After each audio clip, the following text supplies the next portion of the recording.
A military delegation of South Africa, led by the commander of the ground forces, Lieutenant General Lawrence Mbatha, is visiting Moscow to discuss bilateral military cooperation. Russia's Ministry of Defense says the delegation is due to visit military educational institutions of the ground forces and enterprises of the military-industrial complex. According to the ministry, Mbatha and his Russian colleague, Colonel General Alexei discussed military cooperation and interaction to implement projects aimed at improving the combat readiness of the armed forces of the two countries.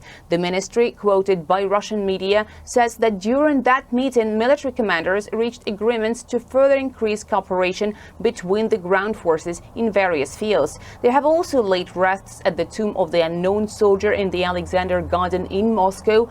That visit comes days after Russian President Vladimir Putin and his South African counterpart Cyril Ramaphosa held phone talks where both leaders agreed to intensify mutually beneficial ties in various fields.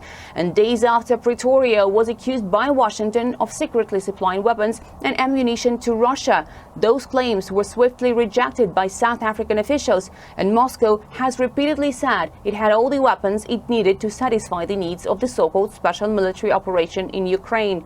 Earlier this year, Russia's Foreign Minister Sergei Lavrov visited South Africa and said he was certain that Pretoria was an honest partner for Moscow despite Western pressure. Dasha Chernyshova, SABC News, Moscow.